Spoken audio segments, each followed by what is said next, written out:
नमस्कार दोस्तों, स्वागत है आपका रोजगार पत्रिका के ऑफिशियल यूट्यूब चैनल में।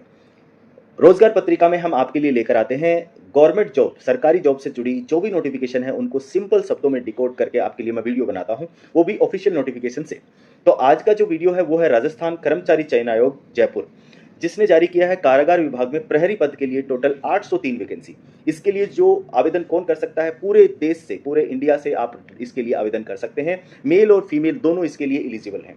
दोस्तों, एक बात इंपॉर्टेंट है कि यदि आप राजस्थान के अलावा कहीं और से यदि अप्लाई करते हैं तो आपको जो भी कोटा का बेनिफिट है, जो भी आप यदि अनुसूचित जनजाति जाति और किसी और कैटेगरी से आते हैं तो आपको वहां पे इसका बेनिफिट नहीं मिलेगा। आपको एज ए नॉर्मल कैंडिडेट इसमें ट्रीट किया जाएगा। तो चलिए इसकी पूरी जानकारी देखते हैं।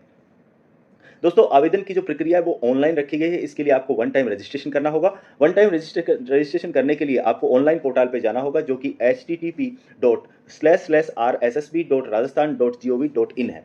इसके ऊपर जाके आप आगे का रजिस्ट्रेशन की प्रक्रिया कंप्लीट करेंगे। इसके लिए आपको वन टाइम रजिस्ट्रेशन करना होता है, जिसके लिए आपको एक अच्छा जो आपका चल रहा हो वो वाला ईमेल आईडी और फ़ोन नंबर प्रोवाइड करना होता है। और ध्यान रहे, इस नंबर को आपको बिल्कुल भी चेंज नहीं करना है। और मैं आपको इसमें एक जानकारी की बात बता दूं कि आप आधार कार्ड से रजिस्ट्रेशन करिए, ताकि आपको बहुत ही ईजी रहेगा इसमें। इसके बाद में हम बात करते हैं कि इसमें टोटल पदों की संख्या किस तरीके से रखी गई है। तो टोटल पद जो है वो जयपुर संभाग में 199, इसके बाद भरतपुर में 76 और जोधपुर में 88 और बीकानेर में 105। इसके बाद बात करें अजमेर संभाग में टोटल पद हैं 138, उदयपुर में 55, कोटा में 98 और कुछ रिजर्व रखे गए हैं अनुसूचित क्षेत्र के लिए, उसमें टोटल पद हैं 44। तो सारी यदि एक साथ हम इसको वैकेंसीज को देखें तो 803 वैकेंसी हैं दोस्तों। इसके बाद में आता है कि इसमें जैसा मैंने आपको बताया कि इसमें आपको रिजर्व कैटेगरी और डिफरेंट डिफरेंट कैटेगरी को अलग अलग टाइप से इसका आरक्षण दिया गया है। तो इसमें भूतपूर्व सैनिकों के लिए भी आरक्षण रहता है। यदि आप उत्कृष्ट खिलाड़ी हैं, यदि आपने कहीं पे अंतर्राष्ट्रीय, एशियाई ओलंपिक या एशियन गेम्स में इनमें भारत देश को रिप्रेजेंट किया है, तो आपको इसमें छूट दी जाएगी दोस्तों। दिव्यांगजनों के लिए भी आरक्षण रहेगा इसमें। अनुसूचित क्षेत्र के जो अभ्यर्थी हैं उनके लिए विशेष प्रयोजन ये है कि उनके लिए उनका उसी मतलब लोकेलिटी से होना जरूरी है। आप बाहर कहीं से हैं तो आप अनुसूचित क्षेत्र के लिए आप अप्लाई नहीं कर सकते।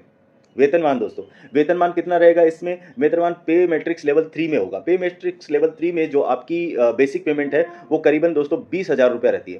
तो 20,000 रुपये आपकी बेसिक पेमेंट रहेगी, प्लस इसमें आपको डीए, एचआरए और बाकी अलाउंसेस मिलेंगे। तो करीबन करीबन आपकी जो पेमेंट है वो 50,000 के ऊपर क्रॉस हो जाएगी। इसके बाद हम बात करते हैं कि इसकी एलिजिबिलिटी क्या है। तो इसकी एलिजिबिलिटी ये है दोस्तों कि आप भारत का किसी भी प्रांत से हो सकते हैं, पहली चीज़। दूसरा, इसके लिए जो शैक्षणिक योग्यता है वो आपको मान्यता प्राप्त बोर्ड से आपको 10वीं पास होना चाहिए। ओनली आप 10th पास चाहिए दोस्तों इसमें, बाकी कोई इसमें स्पेशल नहीं पूछा गया है।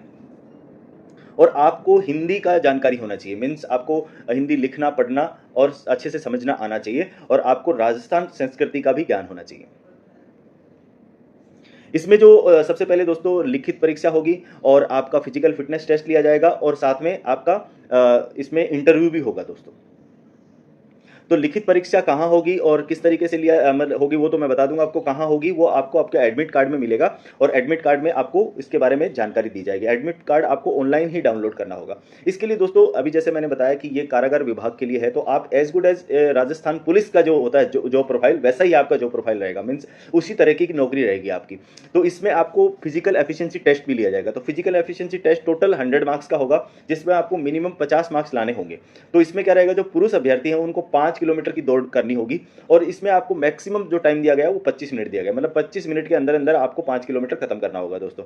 और जो महिला है, फीमेल, उनके लिए 5 किलोमीटर की दौड़ के लिए आपको 35 मिनट का समय दिया गया है दोस्तों।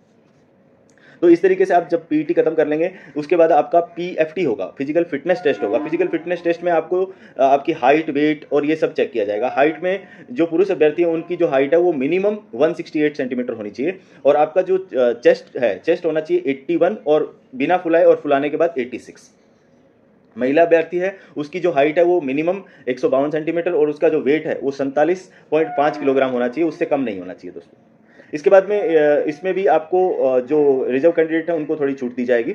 और इसके साथ आप क्या है कि पीएसटी सर्टिफिकेट, पीएसटी जब देंगे तो उसके लिए आप यदि आपका कुछ इसमें लगता है कि आपको स्क्रीनिंग में आउट कर दिया गया है तो आप 500 रुपये का शुल्क जमा करा के अपील कर सकते हैं कि आपको फिर से ये टेस्ट देना है, तो आपका फिर से ये टेस्ट ले लिया जाएगा।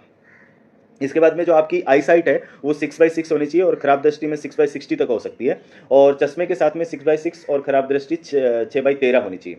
ठीक है, इसमें आपको कलर ब्लाइंडनेस नहीं होना चाहिए, आपको रात में कलर डिफरेंस करना आना चाहिए। इस तरीके से ये रहेगा। अन्य योग्यताएं क्या हैं दोस्तों? आपका जो स्वास्थ्य है वो इसके लिए जो भी भर्ती के लिए उम्मीदवार आ रहे हैं उनका मानसिक और शारीरिक रूप से स्वस्थ होना जरूरी है, और आपका इसके लिए मेडिकल टेस्ट किया जाएगा दोस्तों, या फिर आप मेडिकल ज्यूरिस्टिक्ट द्वारा हस्ताक्षरित किया हुआ आपको एक सर्टिफिकेट लगाना होगा कि आप बिल्कुल स्वस्थ और फिट हैं इस जॉब के लिए। साथ में आपको कैरेक्टर सर्टिफिकेट भी प्रोवाइड करना होगा। कैरेक्टर सर्टिफिकेट आप अपने स्कूल कॉलेज से बना के ला सकते हैं, और ये 6 महीने से पहले का नहीं होना चाहिए।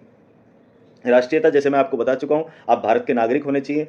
नेपाल या भूटान यदि आप हैं तो भी आप इसके लिए अप्लाई कर सकते हैं। आयु सीमा क्या रखी गई दोस्तों? आयु सीमा की जो कैलकुलेशन है वो गणना जो है वो 1 जनवरी 2026 से की जाएगी। आपकी मिनिमम आयु 18 वर्ष होनी चाहिए और मैक्सिमम आयु आपकी 26 वर्ष हो सकती है। और इसके अंदर जो आयु सीमा में जो छूट है वो डिफरेंट कैटेगरी को छूट दी जाएगी दोस्तों। इसके बाद में इसमें विवाह का पंजीकरण का मतलब ये है कि आप यदि शादीशुदा हैं तो आपका उसमें रजिस्ट्रेशन किया हुआ होना चाहिए। बिना रजिस्ट्रेशन के आपको वो पूछा जाएगा। इसके बाद परीक्षा का जो आयोजन है, परीक्षा कब होगी दोस्तों? परीक्षा होगी 9 अप्रैल, 11 अप्रैल और 12 अप्रैल, 3 दिन आपका एग्जाम होगा। और इसमें CBT based mean computer based ये टेस्ट लिया जाएगा, और ये ऑफलाइन भी हो सकता है। मतलब दोनों ही इन्होंने तरीके बताए हैं कि ऑफलाइन भी लिया जा सकता है या फिर आपका ऑनलाइन भी एग्जाम लिया जा सकता है। एग्जाम की डेट में यदि चेंज होगा तो आपको इसके लिए नोटिफाई कर दिया जाएगा दोस्तों। यदि अलग अलग चरण में यदि परीक्षा कराई जाती है तो उसमें नॉर्मलाइजेशन की प्रक्रिया अपनाई जाएगी। इसका मतलब ये होता है कि प्रश्न पत्र की कठिनाई के हिसाब से उनके मार्क्स को एडजस्ट कर दिया जाता है। इसके बाद में बात करें कि ये आवेदन जो है, आवेदन शुरू हो चुके हैं दोस्तों 24 दिसंबर से, और इसकी जो लास्ट डेट है वो है 22 जनवरी 2025 तक। तो आप बिल्कुल फटाफट रजिस्ट्रेशन के लिए तैयारी कर लीजिए दोस्तों। इसका प्रवेश पत्र जो है वो आपको ऑनलाइन ही मिलेगा। और इसकी बारे में अयोग्यताएं कैसे घोषित हो सकती हैं? यदि आप एक से ज़्यादा मैरिज कर रखी है तो आप इसके लिए आवेदन नहीं कर सकते। 2 से ज़्यादा आपके संतान है तो भी आप इसके लिए आवेदन नहीं कर सकते। इस तरीके से कुछ नियम दिए गए हैं। आवेदन कैसे करें? आवेदन करने के लिए आप जिस श्रेणी में आते हैं उस श्रेणी का सिलेक्शन करेंगे। इसके बाद में आपको जो भी जानकारी पूछी जाएंगी, वन टाइम रजिस्ट्रेशन करने के बाद में आप अपना फॉर्म पूरा फिलअप करेंगे। फिलअप करने के बाद आप उसमें अपना ये क्या बोलते हैं, फोटोग्राफ और जो आपका हस्ताक्षर है वो स्कैन करके इसमें डालेंगे। इसके बारे में दिया गया है कि फोटोग्राफ जो है बिल्कुल स्पष्ट होने चाहिए और 1 महीना पुराना ही होना चाहिए। तो आप और अपना जो मोबाइल या फिर खुद से खींची गई फोटो इस तरीके का उपयोग नहीं करना है। और जो बैकग्राउंड है वो सफ़ेद रंग का या हल्के रंग का होना चाहिए, मीन डार्क बैकग्राउंड नहीं होना चाहिए दोस्तों। और इसमें आपका कम से कम मतलब 50% चेहरा दिखना चाहिए। मीन्स आपका जो फोटो का रेशियो है उसमें ऐसा नहीं कि बॉडी ज़्यादा दिख रहा है और आपका फेस छोटा दिख रहा है, आपका फेस अच्छे से दिखना चाहिए। इसके बाद में जो फोटो है वो जेपीईजी फॉर्मेट में हो सकता है। इसकी जो साइज़ दी गई है वो 3.5 सेंटीमीटर से 4.5 सेंटीमीटर होनी चाहिए, और इसका जो पिक्सल है वो 250 मल्टीप्लाइड बाई 320 होना चाहिए मिनिमम। और आपकी जो इसकी फाइल है वो 50 केबी से लेकर 100 केबी तक हो सकती है। स्कैन की गई फ़ोटो का जो आकार है वो 100 केबी से ज़्यादा नहीं होना चाहिए, और इस जब आप ये फ़ोटो है ये आपका मेल खाना चाहिए आवेदक से। ऐसा नहीं कि आप फ़ोटो खींच लिया और उसके बाद आपकी पूरी पर्सनैलिटी चेंज कर लिया आपने, तो आपको एग्जाम नहीं देने दिया जाएगा। इसके बाद में हस्ताक्षर करने के लिए सफ़ेद कागज़ का प्रयोग करें। इसके लिए A4 साइज़ का, उसके ऊपर 7 सेंटीमीटर चौड़ाई और 2 सेंटीमीटर ऊंचाई के आयताकार बॉक्स में आपको काले या गहरे नीले रंग के पेन से साइन करना है, और इसको भी वैसे ही मतलब आपको स्कैन करके रखना होगा। और इसके बारे में भी जानकारी दी गई है कि इस फाइल की साइज़ जो है वो 20 केबी से लेकर 50 केबी तक हो सकती है। 50 केबी से ज़्यादा नहीं होना चाहिए, नहीं तो वो अपलोड नहीं होगा। इस तरीके से आपको अपनी सारी जानकारी इसके अंदर भरनी है, और इसमें आपको फिर शुल्क पे करना है। तो 100 रुपये का अनिवार्य शुल्क है जो कि आपको पे करना होगा।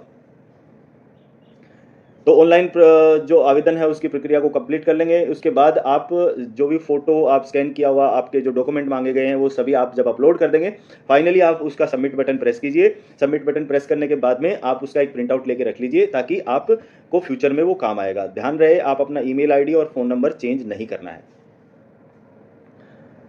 इसके बाद आता है दोस्तों चयन प्रक्रिया। इसके बारे में हम ऑलरेडी बात कर चुके हैं। इसके बाद इम्पोर्टेंट चीज़ आती है, हाँ, तो इसका एग्ज़ाम जो है वो किस तरीके से होगा। तो एग्ज़ाम में जो पाठ्यक्रम है उसके बारे में देखते हैं। तो जो एग्जामिनेशन स्कीम है उसमें टोटल 3 तरह के सब्जेक्ट आएंगे। विवेचना और तार्किक योग्यता मीन्स आपका डिस्क्रिप्टिव और आपको लॉजिकल रीजनिंग के ऊपर क्वेश्चंस आएंगे। टोटल 45 क्वेश्चन रहेंगे जिनका 180 मार्क्स रहेगा। इसके बाद में सामान्य ज्ञान, सामान्य विज्ञान, सामाजिक विज्ञान और समसामयिक विषयों के ऊपर मीन्स करंट अफेयर, जीके या फिर थोड़ा बहुत साइंस और सोशल साइंस, इनके ऊपर क्वेश्चन आएंगे। 25 क्वेश्चन रहेंगे टोटल 100 मार्क्स के। इसके बाद राजस्थान का इतिहास आएगा, संस्कृति, कला और भूगोल, राजस्थान के बारे में पूरी जानकारी होनी चाहिए। 30% आएंगे, टोटल 120 मार्क्स रहेंगे। तो सारे जो मिला दें तो टोटल 100 क्वेश्चन रहेंगे जो कि 400 नंबर के होंगे। एक क्वेश्चन 4 नंबर का होगा और समय आपको दिया जाएगा 2 घंटे। इसमें जो आपके क्वेश्चन है वो ऑब्जेक्टिव टाइप होंगे और मैक्सिमम मार्क्स 100 हैं और टोटल क्वेश्चन है 100। इसके बाद में आपका 2 घंटे का टाइम है और नेगेटिव मार्किंग रखा गया। यदि आप एक क्वेश्चन गलत करते हैं तो आपका 1 मार्क्स काट लिया जाएगा। मिनिमम क्वालिफाइंग आपको 36% नंबर लाना जरूरी है। आपका जो सिलेबस है वो पूरा 10वीं क्लास के आधारित पर होगा। तो इसमें पाठ्यक्रम भी दिया गया है। आपको मैं सजेस्ट करूंगा इसको आप डाउनलोड कर लें और प्रिंट आउट करके इसके हिसाब से आप तैयारी करें। तो इसमें पूरा आपको सिलेबस दिया गया है कि कहाँ से क्या क्या ये पूछने वाले हैं। इसमें टोटल दोस्तों 5 विकल्प आते हैं। जनरली 4 जैसे ABCD विकल्प आते हैं, इसमें 5 विकल्प रहेंगे ABCDE। तो आपको इसके लिए आपको ये जो आपका OMR शीट होगा उसके ऊपर आपको ब्लू पेन से या ब्लैक पेन से जैसा बताया गया है उसके हिसाब से आपको गोला करना होगा और आपको सारे विकल्प को चेक करना होगा अच्छे से और इसके हिसाब से आप अपना आंसर लिखेंगे।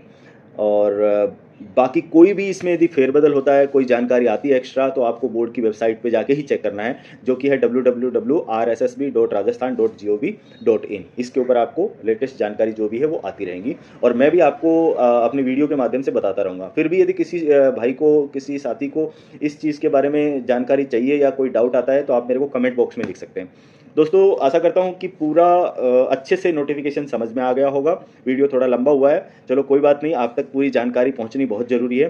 तो चलिए अपनी तैयारी में जुट जाइए और जो भी 10वीं पास भाई हैं और नौकरी की तलाश में हैं तो आपका इंतज़ार खत्म हो चुका है। 803 वैकेंसी रखी गई हैं और यदि वीडियो पसंद आया है तो लाइक कीजिए और शेयर कीजिए ज़्यादा से ज़्यादा वीडियो को और हमारे चैनल को सब्सक्राइब कर लें ताकि आपको ऐसे अच्छे वीडियो सबसे पहले मिल सके। चलिए अगले वीडियो में मिलते हैं, तब तक के लिए जय हिंद, जय भारत।